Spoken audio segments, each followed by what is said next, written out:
సిద్ధలలో నూనెను సిద్ధముగా చేసుకో, రాజు రానయ్యున్నాడు. భాగహారంలో మిగిలిందని చూసారమ్మా, చిన్న చిన్నగా మిగులుద్ది. మొత్తం అంతా 3675 వేసి మాస్టర్ ఎక్కం ఒకటి మూడో ఎక్కంతో భాగహారం చేయవంటే చేసుకుంటూ వెళ్తే 2-3 మిగులుద్ది.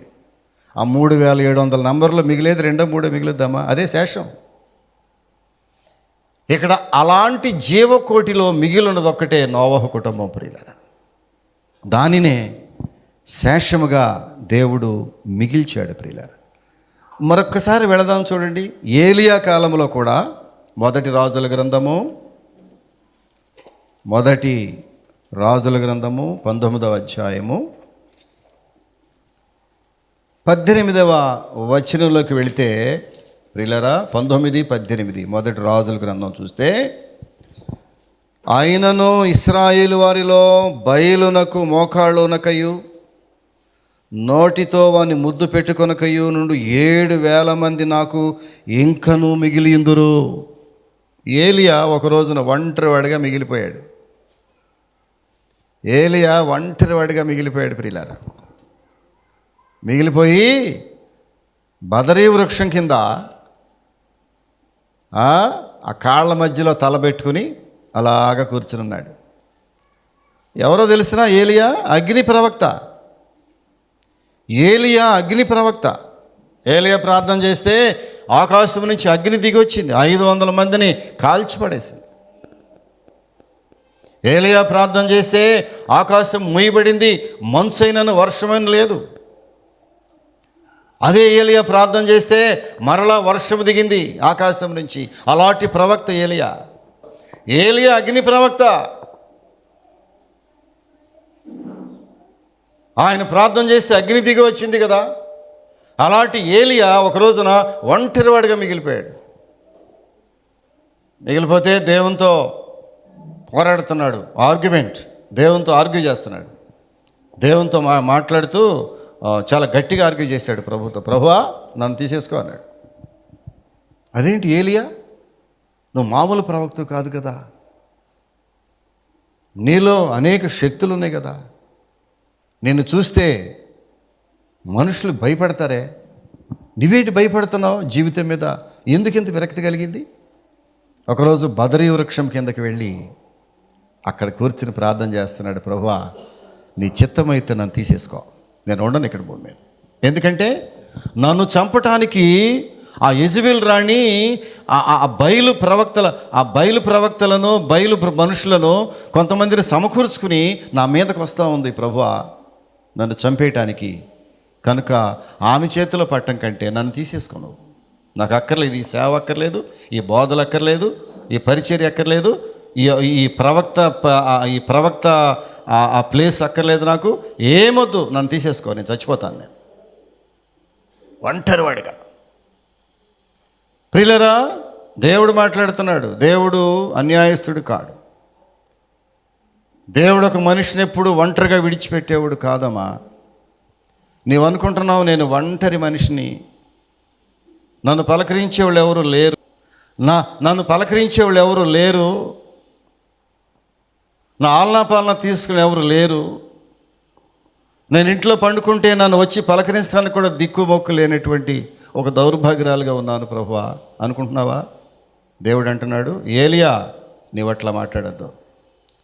నీ ఒంటరివాడు కాదు, నీ కొరకు లేతే నా కొరకు ఇంకా 700 మంది ప్రవక్తలు ఉన్నారు. వారు ఎవరో తెలిసినా బయలు ప్రవక్తలకు మొక్కకుండా, బయలు దేవతలకు మొక్కకుండా, వారి నోటితో ముద్దు పెట్టుకోకుండా పవిత్రంగా నిక్కచ్చిగా జీవించే నీలాంటి సేవకులు ఇంకా 7,000 మంది నాకు ఉన్నారు ఈ లోకంలో. నువ్వేంటి మాట్లాడుతున్నావు? నువ్వేంటి నేనేమన్నాను అనుకుంటున్నావు? నీవే కాదు, నాకు ఇంక 7,000 మంది మిగిలారు. చూద్దామా? ఏలియా అయినను ఇశ్రాయేలీయుల వారిలో బయలునకు మోకాళ్ళునకయు, మొదటి రాజుల గ్రంథము 19వ అధ్యాయము 18వ వచనము. బయలునకు మోకాళ్ళునకయు, బయలంటే దేవత, నోటితో వాని ముద్దు పెట్టుకొనకయు ఉండు 7,000 మంది నాకు ఇంకనూ మిగిలి ఉన్నారయ్యా. నేను అందరిని నిర్మూలన చేయను, శేషం మిగులుస్తాను. ఆ శేషమే దేవుని కృప. దేవుడు నీ కొరకు ఒక శేషమును మిగులుస్తాడు. ఎప్పుడు కూడా నిన్ను ఒంటరిగా విడిచిపెట్టే దేవుడు కాదు. చాలామంది అనుకుంటారు ఒంటరి జీవితం ప్రభు అన్నది, ఒంటరి జీవితము. అప్పుడు ఏలియాతో మాట్లాడుతున్నాడు, నీ ఒక్కడివే ప్రవక్త అనుకుంటున్నావా? నీలాంటి ప్రవక్తలు 7,000 మంది నాకున్నారు. ఆ 7,000 మంది నీలాంటి పనే చేస్తారు నాకు. కనుక ఇప్పుడు నీ ముందు ఒక పెద్ద ప్రయాణం దాగి ఉంది. 40 రోజుల ప్రయాణం నీ ముందు దాగి ఉంది. లేచి ఇదిగో నేను ఆహారం తెచ్చాను, దాన్ని తిని నడుం కట్టుకుని మళ్ళీ ప్రయాణం సిద్ధపడు. ప్రియులరా, దేవుడు ఒక శేషమును మిగులుస్తాడు. ఆయన కోపములో, ఆయన ప్రచండమైనటువంటి కోపాగ్నిలో బలి కాకుండా ఇంకా మిగిలినటువంటి కొంతమందిని దేవుడు ఏర్పాటు చేసుకుంటాడు.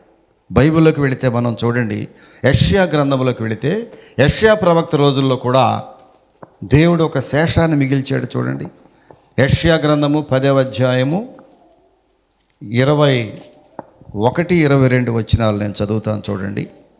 చూడండి.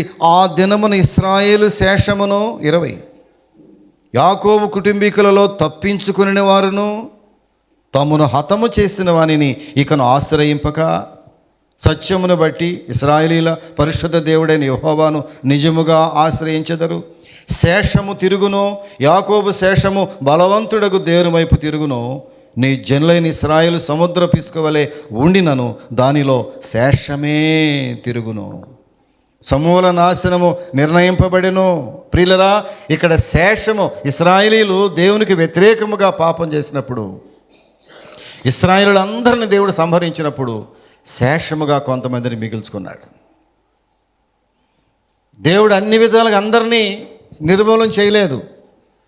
ప్రజలు దేవునికి వ్యతిరేకముగా తిరుగుబాటు చేసినప్పుడు, దేవునికి కోపం వచ్చినప్పుడు ఇశ్రాయేలును సమూలంగా నాశనం చేశాడు. కానీ కొంత శేషాన్ని దేవుడు దాచి ఉంచాడు. ప్రియుల, తన ప్రజలైనటువంటి కొంతమందిని శేషముగా కొంతమందిని దాచుకున్నాడు దేవుడు. బైబిల్లోకి వెళ్ళి చూసినట్లయితే చూడండి ప్రియులారా, 1వ అధ్యాయము అక్కడే చూడండి, యెషయా గ్రంథము 1వ అధ్యాయము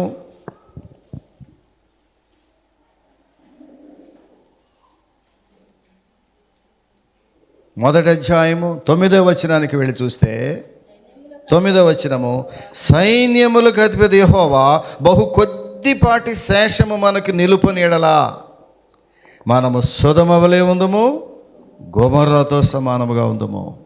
ఎంత మంచి ప్రవచన వాక్యం ప్రియులారా. దేవుడు మనకి శేషముగా కొంతమందిని మిగిల్చకపోతే, దేవుడు మన ఊపిరిని శేషముగా మిగిల్చకపోతే ఆయన కోపములో ఎప్పుడో మనం కొట్టుకుపోయేవాళ్ళమే ప్రియులారా. ఆయన కోపములో మనం కొట్టుకుపోకుండా దేవుడు ఏం చేస్తాడంటే నీ జీవితమును శేషముగా కొంచెం మిగిల్చాడు. లేకపోతే ఏమైందము, మనము సొదొమ వలె ఉండేవాళ్ళము, గొమొర్రాతో సమానంగా ఉండేవాళ్ళం. ఇప్పుడు ఏం చేశాడంటే ఒక శేషముగా మనల్ని నిలబెట్టుకున్నాడు. ప్రైజ్ లార్డ్, చప్పట్లు కొట్టాలి. ఇప్పుడు ఒక శేషముగా నీ జీవితాన్ని దేవుడు నిలబెట్టుకున్నాడు. నోవహు దినముల్లో కొట్టుకుపోతున్న ఆ ప్రపంచము కొట్టుకుపోతా ఉంటే శేషముగా ఆ కుటుంబాన్ని నిలబెట్టినట్టుగా ఈ రోజున ఈ పట్టణంలో నిన్ను శేషముగా నిలబెట్టుకున్నాడు దేవుడు. ఈ శేషముగా నిలబెట్టుకున్నటువంటి ఈ ప్రకటన ఓల్డ్ టెస్టమెంట్లో ఈ విధంగా ఉంటే శేషము గురించి, క్రొత్త నిబంధనలో కూడా ఈ దేవుడు మిగిల్చిన శేషం గురించి మనం 2 మాటలు మాట్లాడుకోగలిగితే చూడండి దయచేసి. రోమీయులకు రాసిన పత్రిక 11వ అధ్యాయము. ఈ వాక్యాన్ని మీరు రాసుకుని ఈ పాఠాన్ని ఇంటికి వెళ్ళి 4-5 సార్లు మీరు దాన్ని గుర్తు చేసుకుంటే చక్కని వాక్యం అర్థం అవుతుంది ప్రియులారా. రోమీయులకు రాసిన పత్రిక 11వ అధ్యాయము 5వ వచనం చదువుతున్నాను నేను ప్రియులారా. అయితే 4 నుంచి వెళదాం. అయితే దేవోక్తి అతనితో ఏమి చెప్పుచున్నది, బయలుకు మోకాళ్ళలోనని 7,000 మంది పురుషులను నేను శేషముగా ఉంచుకొని ఉన్నాను. అలాగుననే అప్పటి కాలమందు సైతము కృప యొక్క ఏర్పాటు చొప్పున శేషము మిగిలి ఉన్నది. పౌలు గారు అంటున్నాడు, ఈ పాత నిబంధనలో మనం ఇప్పటివరకు చెప్పుకొచ్చేమే శేషమని. క్రొత్త నిబంధన వచ్చేటప్పటికి పౌలు గారు మాట్లాడుతూ ఈ శేషమునికి ఏం పేరు పెట్టాడు తెలిసిన? కృప అని పేరు పెట్టాడు. శేషమనగా కృప. దేవుడు నిర్మూలించకుండా శేషముగా ఒక కుటుంబాన్ని నిలబెట్టాడంటే దాని వెనక ఏం దాగి ఉందంటే కృప దాగి ఉంది. దేవుడు తన కృపచేత శేషముగా నిన్ను ఈ పట్టణంలో నిలబెట్టాడు ప్రియులారా. ఆ శేషమునకు మరొక పేరే కృప అని పౌలు మాట్లాడుతున్నాడు. దానికి కూడా ఎగ్జాంపుల్ చెప్పాడు. పౌలు గారు చెప్పిన ఎగ్జాంపుల్ కూడా ఇదే.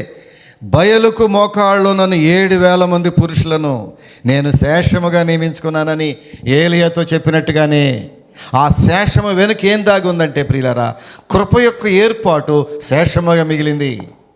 దేవుడిని ఎడల చూపించే కృపే నీవు శేషముగా ఈ రోజున సజీవంగా నిలబడగలిగావు. ఆ శేషమునకు వెనుకున్నది ఏంటంటే దేవుని యొక్క మహాకృప ప్రియుల. అందుకే నా కృప నీకు చాలు అన్నాడు భక్తునితో. ప్రభు ఆయన కూడా అన్నాడు ఏంటంటే తెలిసిన? ఏలియాలాగానే ప్రభువా ఈ ముళ్ళేంటి, ఈ బలహీనత ఏంటి, ఈ శరీరం రోగములేంటి, నా శరీరం అంతా రోగములతో నిండిపోయింది ప్రభు అంటే ఆయన ఒప్పుకోలేదు. దాని వెనక నా కృప ఉందయా, అది చాలు నీకు. అదే శేషం ప్రియుల.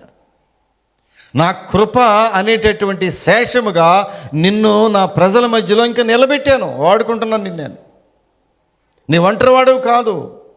ఏలియాతో మాట్లాడినటువంటి దేవుడే ఇక్కడ పౌలు గారితో మాట్లాడుతున్నాడు. నీ ఒంటరివాడేవి కాదు, నీవు శేషంగా మిగిల్చానంటే నిన్ను నా కృప నీతో ఉంది. నా కృపను బట్టి ఒక శేషముగా నీవు నిలబడ్డావు ప్రపంచంలో. ప్రియులారా, ఇక్కడ మనం చూస్తే 9వ అధ్యాయంలోకి వెళ్ళండి. రోమిలకు రాసిన పత్రికలోనే 9వ అధ్యాయము 27వ వచనం చూద్దాం.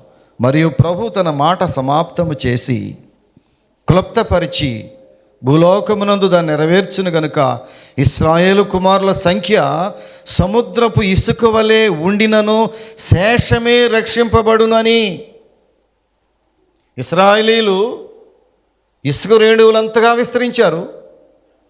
ఇశ్రాయేలీలు ఆకాశ నక్షత్రముల కంటే ఎక్కువగా విస్తరించారు.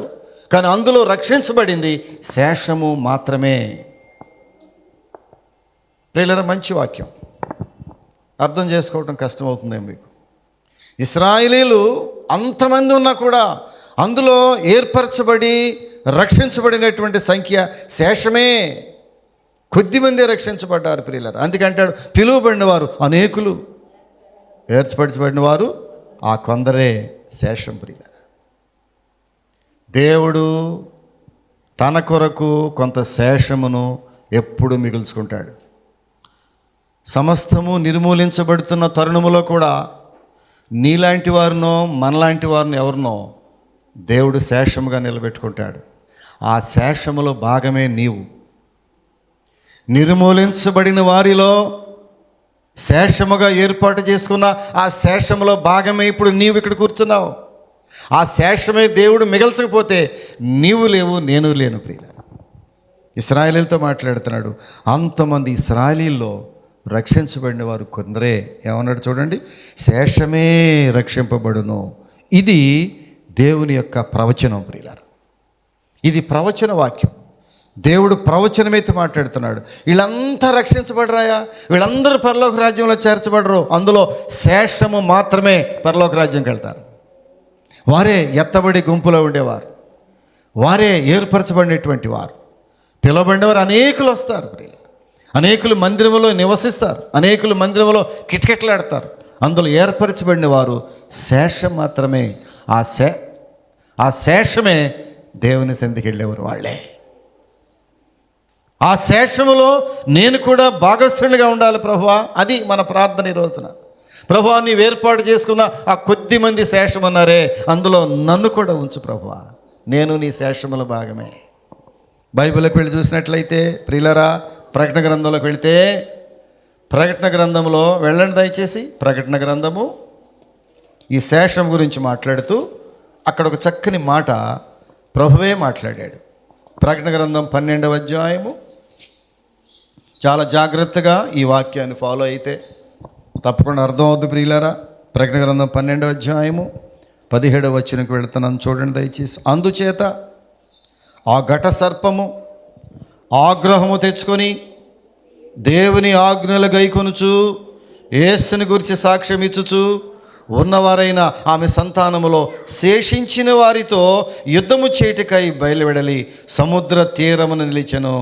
శేషించిన వారితో యుద్ధము చేసింది ఘట సర్పము. ఘట సర్పముతో ఆ స్త్రీ యొక్క కుమారుడు యుద్ధం చేయాల్సి వచ్చింది. ప్రకటనలోకి వెళ్ళండి ఒకసారి, చదవండి దయచేసి. 11, 10, 11, 12 చదవండి దయచేసి. ఆ ఘట సర్పము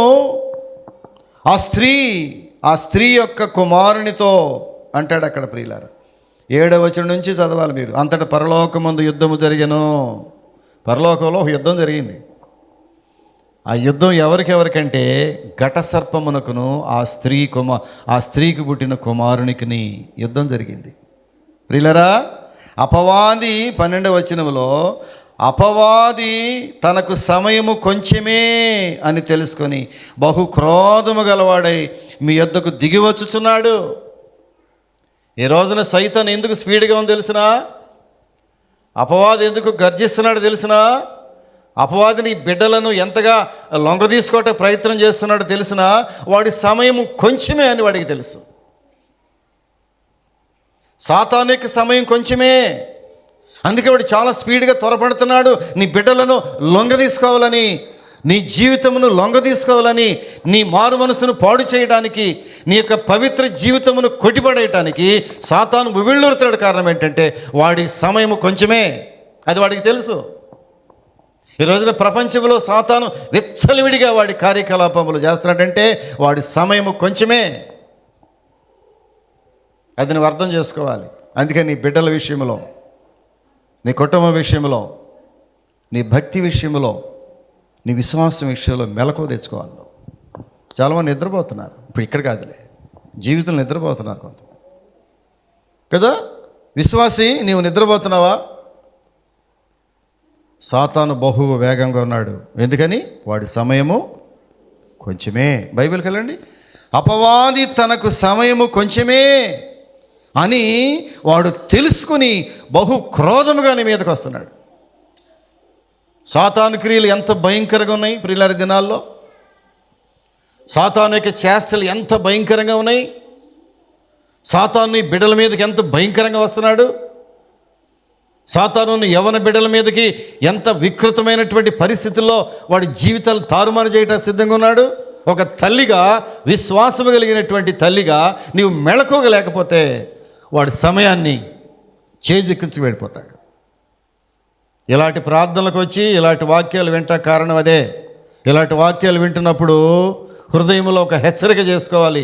అవును కదా ప్రభువా, సాతాను వాడికి కొంచెమే సమయం దొరికినందుకు మా బిడ్డల మీదకి తెగ వచ్చేస్తున్నాడు ప్రభువా అని నీవు ఈ ప్రార్థనలో, ఈ మీటింగులో గ్రహిస్తే నీవు ఇంటికి వెళ్ళి పండుకోలేవు. దులిపేసుకుని వెళ్ళిపోతే మామూలు వెళ్ళిపోయి శుభ్రం తిని పడుకుంటావు అంతే. మళ్ళీ ఆదివారం వస్తే వస్తాం, లేకపోతే ఇక్కడ మాట్లాడుతున్నటువంటి దేవుని వాక్యముని గ్రహించినట్లయితే అమ్మో, సాతాను ఎంత చురుకుగా, ఎంత స్పీడ్గా ఉన్నాడు. కుటుంబాలను తుడిచిపెట్టిపోవడం చూస్తూ ఉన్నాడు. వారు మనసు అనేది కనబడకుండా, దేవుని భయం కనబడకుండా. కొంతమంది ఇళ్లలో దేవుని భయం లేదు. క్రైస్తవ కుటుంబాల్లో దేవుని భయం బొత్తిగా కనబడటం లేదు. దేవుని భయము, ఆ దేవుని భయమే కనుక విడిచిపెడితే ఏమైనా జరుగుద్ది నీ కుటుంబంలో. ఉందా? దేవుని భయం ఉందా నీ కుటుంబంలో? అమ్మో, దేవుడు చూస్తున్నాడు,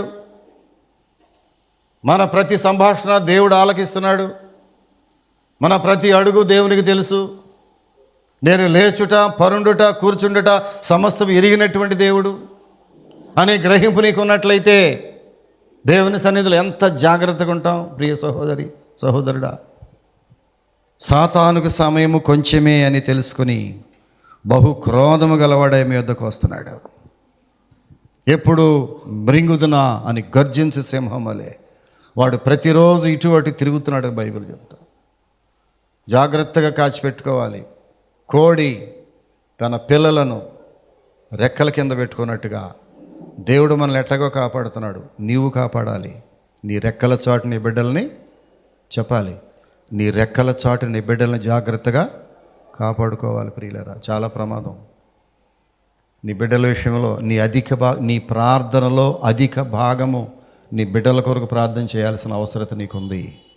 ప్రమాదకరమైన దినాల్లో మనం ఉన్నాం. మన బిడ్డలు ఎవరో మనం ప్రార్థన చేస్తుంది ఒక ఆమె, ప్రభా నా బిడ్డలు ఒక ప్రమాదకరమైన సమయంలో బ్రతుకుతున్నారు. ఈ సమాజం ప్రమాదకరమైన సమాజంగా ఉంది. ఎక్కడ చూసినా మనకు అందనటువంటి విషయాలు, వాటిలోకి మన ప్రజలు, మన బిడ్డలు వెళ్ళిపోతున్నారు. వాళ్ళు జాగ్రత్తగా పట్టుకుని లాక్కొచ్చి కూర్చోబెట్టాలి కదా. ఈ రోజున ఉదయకాల సమయంలో తల్లులైనటువంటి వారు మీరు ఎంత ఈజీగా మన బిడ్డల విషయంలో వాళ్ళు మందిరానికి వస్తున్నారా, రావట్లేదా, ఎక్కడ ఉంటున్నారు, పాస్టర్ గారి మాటకి ఏమైనా విలువిస్తున్నాడా నా కొడుకు లేదా అని ఆలోచించకపోతే చాలా ప్రమాద స్థాయిలోకి వెళ్ళిపోతాయి. ఆలోచించి బిడ్డల కొరకు వాళ్ళు ఎక్కడ పెరుగుతున్నారో, విశ్రాంతి దినములో నీ బిడ్డలు ఎక్కడ ఉంటున్నారో, కనీస కర్తవ్యం, మినిమం రెస్పాన్సిబిలిటీ, తల్లిగా నీ కనీస కర్తవ్యం ఆ బిడ్డ దేవుని మందిరంలోకి వచ్చేటట్లుగా నీవే ఆ జీవితంలో వాడి జీవితాన్ని పురికొల్పాలి, ఎంకరేజ్ చేయాలి. అతన్ని నీవు తీసుకురావటానికి ప్రాధేయపడాలి. అవసరమైతే కాళ్ళు పట్టుకోవాలి, అయ్యా దేవుని మందిరానికి రాయా. ఎందుకంటే ప్రమాదకరమైనటువంటి సమాజంలో మనము జీవిస్తున్నాం. ఎందుకని అపవాదికి తక్కువ సమయం ఉందని రెచ్చిపోతున్నాడు. అలాంటి అపవాది ఘట సర్పము ప్రియులారా ఆగ్రహము తెచ్చుకొని 17వ వచనం చూడండి. అందుచేత ఆ ఘట సర్పము ఆగ్రహము తెచ్చుకొని, బైబిల్ చూడాలి, దేవుని ఆజ్ఞలు గైకొనుచు యేసుని గురించి సాక్ష్యమిచ్చుచు ఉన్నవారైన ఆమె సంతానములో శేషించిన వారితో యుద్ధము చేయుటకై, అదే శేషము, అదే ర్యామినెంట్, శేషించిన వారితో యుద్ధం చేస్తుంది సైతాను. ఎవరైతే శేషం మిగిలారో దేవుని కొరకు, ఎవరైతే ఆ యేసు గురించి సాక్ష్యం ఇస్తున్నారో, ఎవరైతే దేవుని ఆజ్ఞలు గైకుంటున్నారో, బైబిలే చెప్తున్నా, నేను సొంత మాటలు చెప్పటల్లా, ఎవరైతే దేవుని ఆజ్ఞలు గైకుంటున్నారో, ఎవరైతే మారు మనసు పొంది దేవుని మాట ప్రకారం నడుస్తున్నారో, ఎవరైతే విశ్వాసమును కాపాడుకుంటున్నారో, ఎవరైతే దేవుణ్ణి ప్రచురం చేస్తున్నారో, ఆయన వాక్యమును ప్రకటిస్తున్నారో, వారితో యుద్ధము చేయటానికి, ఆ శేషించిన వారితో అన్నాడు, శేషించిన వారితో యుద్ధం చేయటానికి ఆ ఘట సర్పము ఆగ్రహము తెచ్చుకుందంట.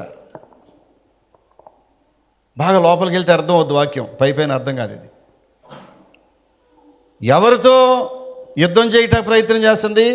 మిగిలినటువంటి శేషముతో. ఆ శేషము ఎవరంటే దేవుని వాక్యం ప్రకటించేవారు. ఇంకెవరంట? దేవుని ఆజ్ఞలు గైకొనేవారు. ప్రియులరా, ఎవరిని శేషంగా మిగులుస్తాడు దేవుడు తెలిసిన? ఆయన ఆజ్ఞలు గైకొనేవారు ఆయనకి శేషంగా మిగులుతారు. ఆయన వాక్యమును ప్రచురం చేసేవారు ఆయనకు సాక్ష్యంగా మిగులుతారు. ఆయన కొరకు జీవించేవారు, ఆయన కొరకు హతసాక్షులుగా ఉండేవారు, 700 మంది బయలు ప్రవక్తలకు మొక్కనటువంటి వారు. అనగా శేషం ఎవరంటే విగ్రహార్పితం అనేటువంటివి ముట్టుకొనని వారు, వారికి ముద్దు పెట్టని వారు.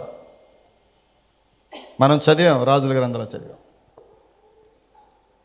విగ్రహములకు నమస్కారము చేయక, అన్య దేవతలకు వారి నోటితో ముద్దు పెట్టుకొనక, వారి జీవితంలోనూ దేవుని కొరకు ప్రతిష్ఠ చేయబడినట్టు వారే శేషముగా మిగిలిన వారు.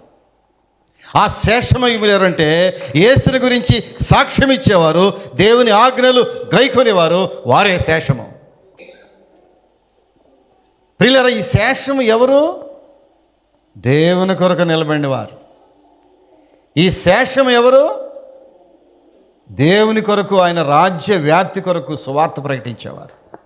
ఈ శేషం ఎవరు? దేవుని ఆజ్ఞలు గైకొనేవారు. ప్రియులారా, దేవుడు సర్వమానవాళిని నిర్మూలన చేస్తున్న సమయంలో కూడా ఒక చిన్న శేషమును ఆయన కొరకు నిలబెట్టుకున్నాడు. ఆ శేషములో నుంచే మళ్ళీ ప్రపంచాలు వచ్చేసినాయి. ఆ శేషమే నోవహు కుటుంబం. ప్రియులారా, ఆ రోజున శేషముగా, బాగా వినండి, ఆ రోజున శేషముగా నోవహు కుటుంబాన్ని అట్టిపెట్టకపోతే, మళ్ళా ప్రపంచం ఉందా? లేదు ప్రియుల. ఎవరా శేషము? నీతిమంతుడైనటువంటి నోవహు. తెలుసా బైబిల్ మీకు? ఎవరా శేషము? నీతిమంతుడైనటువంటి ఆ దినములలో నోవహు నీతిమంతుడిగా దేవుని కనబడ్డాడు. ఆ దినములలో నోవహు దేవునికి భయభక్తులు కలిగి దేవుని యందు నీతి కలిగిన వాడుగా నిలబడబట్టి శేషముగా ఆ ఒక్క కుటుంబాన్ని దేవుడు అట్టిపెట్టాడు. అంతా చెరిపేశాడమ్మా, మొత్తం చెరిపేసేసి చిన్నగా ఒక నలకని అట్టిపెట్టాడు పలక మీద. ఆ నలకే నోవహు కుటుంబం. ఇప్పుడు చెప్పండి, లెక్కల్లో శేషం చాలా ఇంపార్టెంట్ అమ్మో. శేషమేగా అని శేషం చెప్పరు కొంతమంది. ఆడి మాస్టర్ చెవు మేలేసి, అరే ఆ కింద ఉన్నది ఏంట్రా? ఆ శేషం ఏం తెలియదండి, శేషం పెట్టో, దాని పేరు పెట్టరా. ఏంటా పేరు? శేషము. రాయి దాన్ని. ఆ మిగిలింది చిన్నది అనుకుంటున్నావా? ఆ శేషము చిన్నదిలా కనబడిందా? ఆ శేషము నుంచే ప్రపంచం మళ్ళా వచ్చేసింది. నీవు ఆ శేషములో భాగమై ఉన్నావు. Praise the lord. చప్పట్లు కొట్టాలి.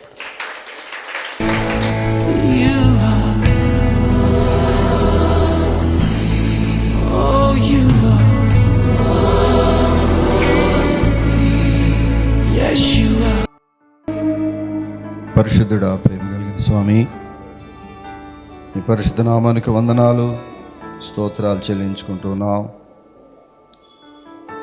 ప్రభువా, నీవు మమ్మలను శేషముగా ఈ లోకములు ఏర్పాటు చేసుకున్నావు.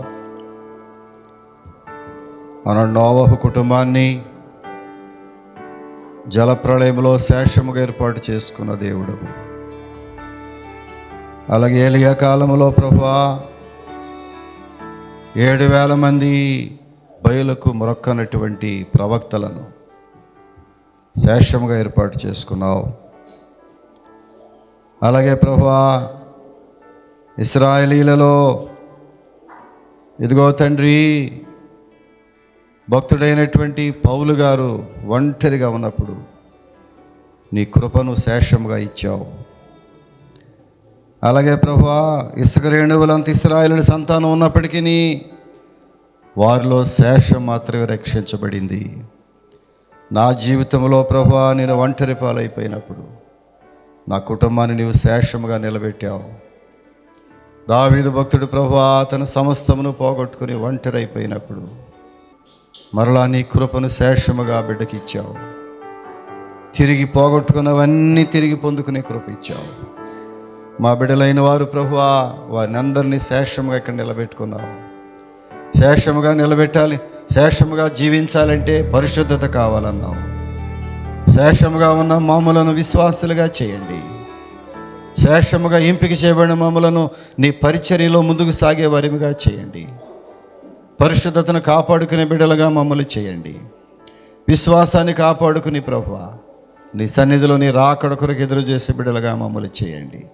అంత మాత్రమే కాదు ప్రభువా, యెషయా మొద్దు నుంచి చిగురు పుట్టినట్లుగా ఒక శేషముగా నీ కుమారుడైన క్రీస్తు ప్రభుని మాకు శేషముగా ఇచ్చావు.